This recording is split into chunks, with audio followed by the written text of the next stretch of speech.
What is the highest virtue and how can we reach it? Let's talk about Tao Te Ching chapter 10. Let's go. Can you hold your soul close to yourself and become one without losing it? Can you gather your chi, become soft and tender like a child? Can you clean your inner reflection and keep it spotless?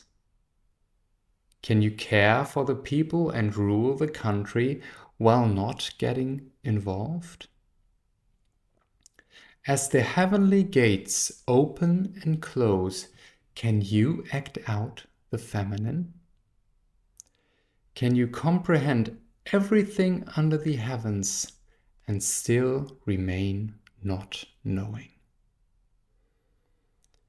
To give birth and to nourish and to carry without taking possession, to serve without subduing oneself, to raise without becoming tyrannical. That is the mysterious virtue. So, Tao Te Ching 10. Let's see what we have here. Can you hold your soul close to yourself and become one without losing it? This is the first question Lao Tzu is asking us, and this whole chapter is built up in two parts. And the first one is Lao Tzu is asking us questions which define, and that is what he tells us in the later part, which define whether we are acting in accordance to the mysterious virtue. Okay. So the first question, can you hold your soul close to yourself and become one without losing it?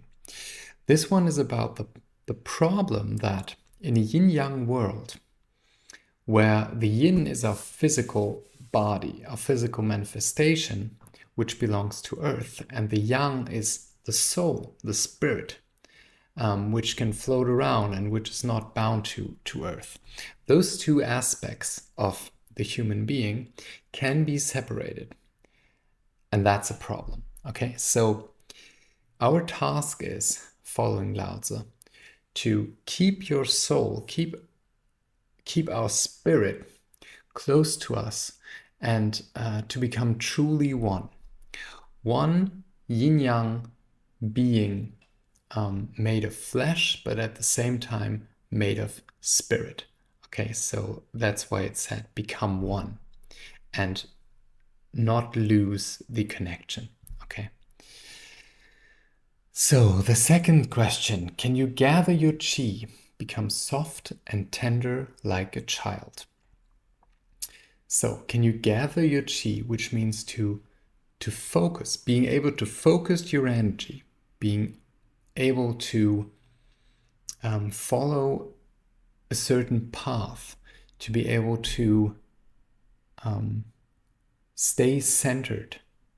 Okay, that's the first thing. And then become soft and tender like a child.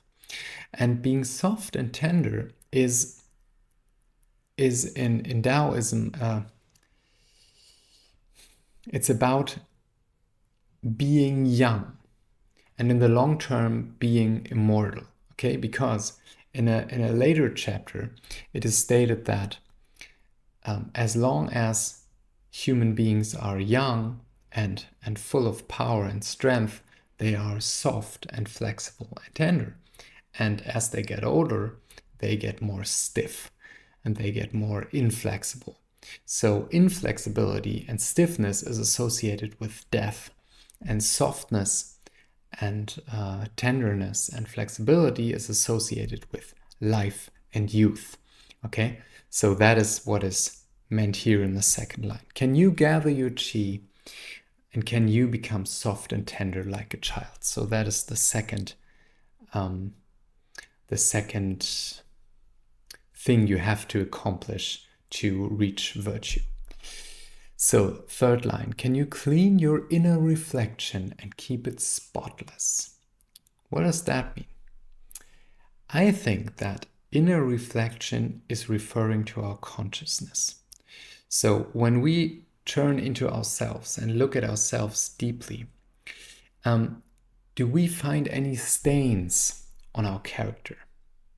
And this is like in Taoism and Confucianism especially, this is a very important thing, to look in oneself and to reflect on where we have gone wrong and what could we do better in fulfilling our roles in society, in family, as a human being. That's a very important question.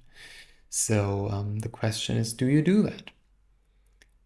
Do you reflect on yourself and keep yourself spotless? So keep yourself clean, okay?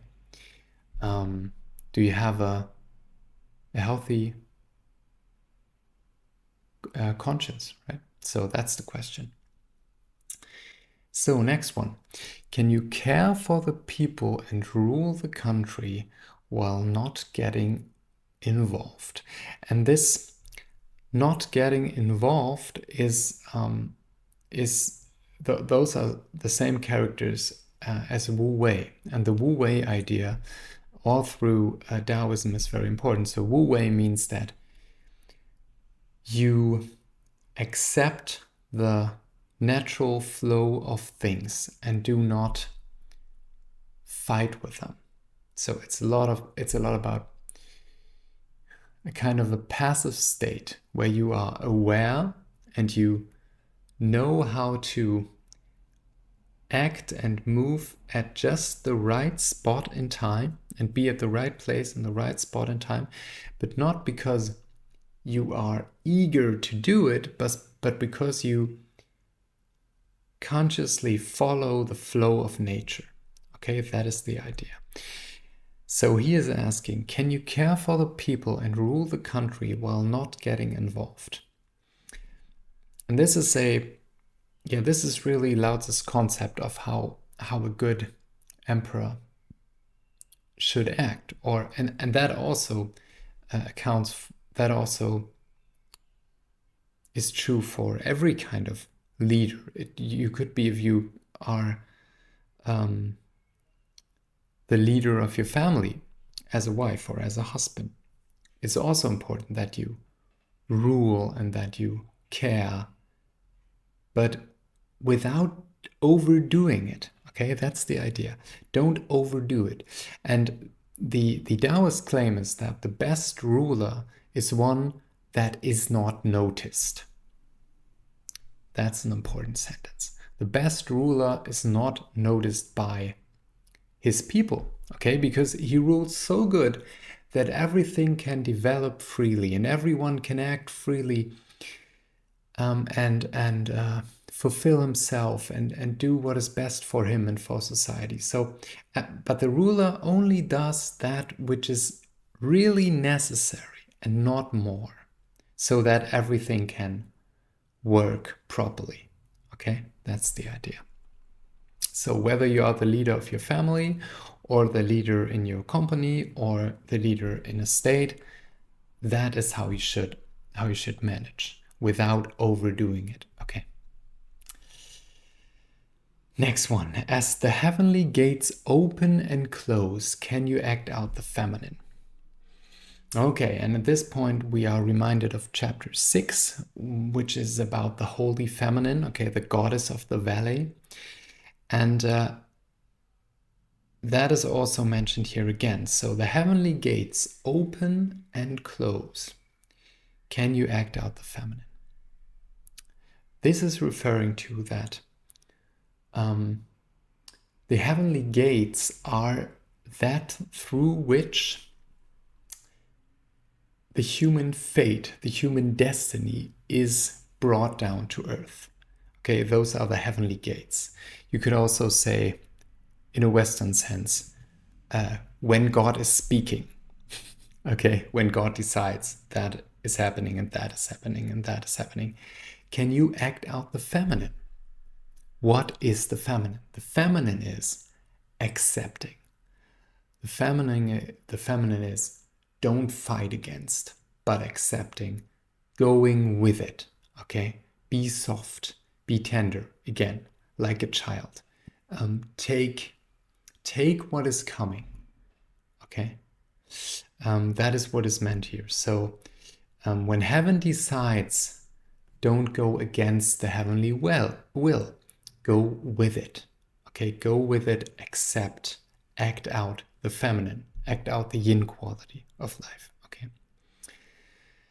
Next line, and that's the last line of the first paragraph of this chapter. Can you comprehend everything under the heavens and still remain not knowing? This one is interesting as well. So, can you comprehend everything under the heavens? The wordly translation would be, can you comprehend everything in the four heavenly directions? But I think everything under the heavens is the nicer English version of that. And still remain not knowing. What is meant by that? I am sure that it is meant that no matter how far you go in your worldly knowledge, there must not be a point where you stop being curious. Okay, and that is what happens with true science people. The further you go, the deeper you go into a topic, the bigger it gets. Okay, so it's just the opposite of what you would expect, right? You would expect that if you examine something, then, well, you find out what it is, and then, well, you found out everything. But the reality is just the opposite. If you get deep down into a topic, it broadens up and it gets even bigger. So the good scientist, the Lao Tzu-like scientist, remains not knowing, which means he keeps being curious. He keeps being self-doubting, okay? Self-doubting in a good way, which means, what didn't I get yet? How can I get better? How can I know even more? Maybe I'm wrong. I'm looking again. Okay, that's the right attitude. So it's the opposite of becoming arrogant. It's the opposite of I'm all-knowing. Leave me alone. Okay, it's the true scientific mind is always curious and always self-doubting and always modest enough to look again and to look even deeper. Okay. So that was the first paragraph. So those were the questions that Lao Tzu is asking us. And now comes the second paragraph, and that one is a thesis of what the deep wisdom, the deep virtue, the mysterious virtue truly is, and how we can accomplish it. To give birth and to nourish, and to carry without taking position. Okay, that's the first thing we have to do.